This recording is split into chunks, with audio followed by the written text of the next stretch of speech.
Selamat pagi dan salam sejahtera untuk kita semua. Bapak Ibu saudara terkasih, di pagi hari ini kita kembali berjumpa untuk mendengarkan firman Tuhan yang mengajarkan kita tentang doa dan kehendak Allah. Marilah kita berdoa. Terima kasih ya Tuhan, kami bersyukur untuk penyertaan Tuhan. Kami bersyukur untuk setiap berkat yang Tuhan berikan.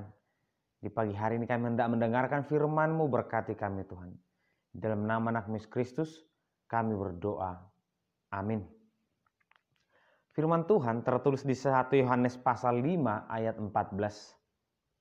Dan inilah keberanian percaya kita kepadanya, yaitu bahwa Ia mengabulkan doa kita jika kita meminta sesuatu kepadanya menurut kehendaknya.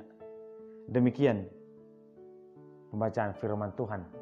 Bapak Ibu saudara terkasih, jika ada istilah mengatakan pohon dikenal dari buahnya, maka seseorang akan dikenal dari isi doanya. Karena ketika kita berdoa, tentu itu akan menggambarkan keseluruhan hidup kita, apa yang ada di dalam hati kita.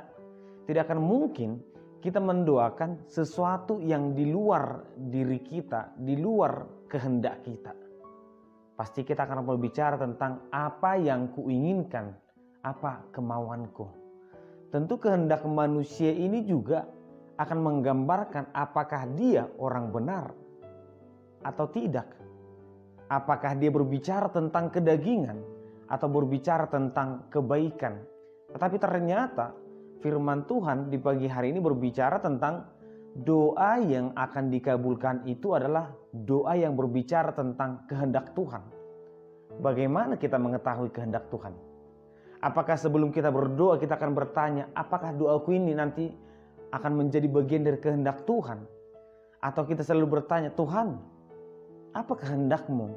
Jangan-jangan ini yang menjadi alasan mengapa doa itu sepertinya kering. Tidak ada jawaban sama sekali. Jangan-jangan karena memang ketika kita berdoa, yang kita inginkan, yang kita minta adalah sesuatu yang berhubungan dengan kebutuhanku, keinginanku, kepuasanku, kesenanganku. Tetapi yang Tuhan inginkan memang dari doa, dari keseluruhan hidup manusia adalah keadilan.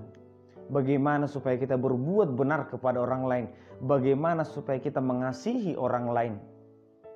Maka dengan berani kita akan berkata, doaku akan didengarkan oleh Tuhan.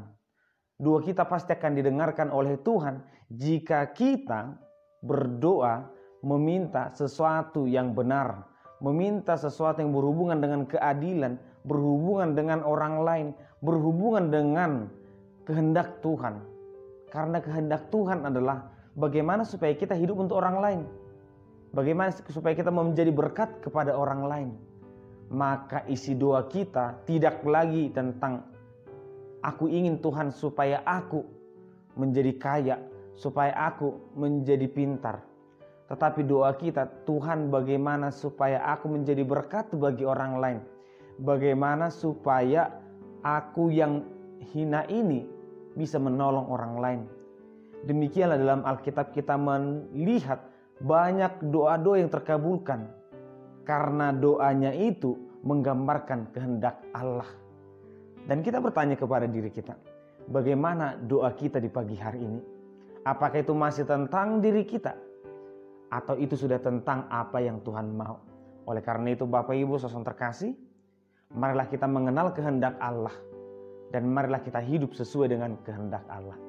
Amin. Kita berdoa. Terima kasih ya Tuhan, kami bersyukur untuk penyertaan Tuhan. Kami bersyukur untuk firman yang kami dengarkan. Biarlah kiranya Tuhan, hidup kami menjadi jalan-Mu, memberkati orang-orang. Biarlah kami menjadi perpanjangan tangan-Mu. Kuatkan dan sertai kami. Di dalam nama anak Kristus, kami berdoa dan mengucap syukur. Amin. Anugerah dari Tuhan Yesus Kristus, kasih setia Allah Bapa, dan persekutuan Roh Kudus kiranya menyertai kamu sekalian. Amin.